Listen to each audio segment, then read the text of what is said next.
Quarter till the top of the hour. Are junior ROTC students training to be, quote, war machines? Well, that's what the head of New York City Council's Education Committee thinks. Councilman Dromm had this to say about the almost 100-year-old organization.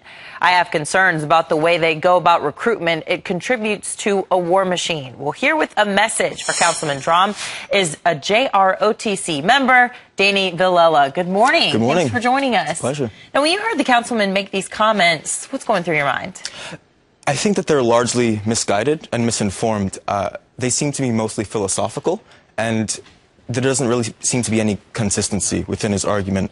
From what I can tell, he hasn't had any attempts to get any testimony from JROTC students, and also there's no attempt to really connect that bridge between what he thinks and what the students actually experience. And do you feel like this is causing you to be part of a war machine at all? I mean, are you required to join the armed forces when you graduate? Absolutely not. There's no commitment whatsoever. I'll be attending NYU in the fall, so there's no military commitment nor orientation required. Congratulations on getting in. Thank you. You have a free ride, I guess. I do have a free ride, yes. And how did you get that?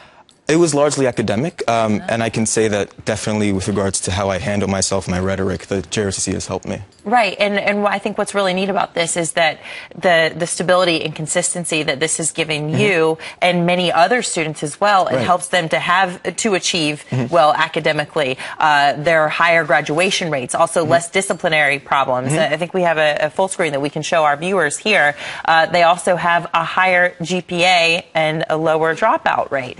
So is this something that you have seen firsthand? Maybe, I know you joined as a freshman, you're now a junior. Have you seen anybody's life transformed from this, aside from your own? Oh, absolutely. Definitely within the JROTC, there's this community aspect that we want to foster a community of support so we can all act as sort of support bridges for others. So there's definitely this sort of nobody gets left behind. So if somebody needs help, we can guide you to the right people. If you need someone to talk to, you can definitely talk to people in the JROTC. And it's a sort of mutual trust building.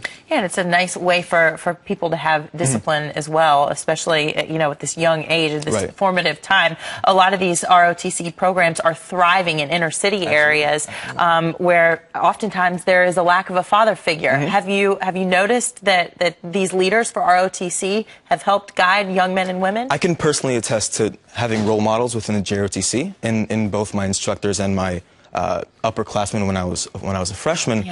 They can definitely act as these great role models for, you know, everything that the JROTC seeks to reinforce within us, including, you know, loyalty, duty, respect, self-service, really the leadership values that we hold true. It teaches you teamwork without being on a sports team in a lot of ways too.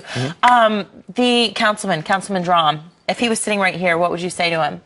Well, I would ask him to reconsider his position, but I would also welcome him to Xavier. I can't speak for the Xavier administration, but I would be pleased to show him, you know, what really goes on with the JROTC, what we value, and really what we would like to communicate to the community at large, which is, you know, that this is a program for good. Is the military in your future?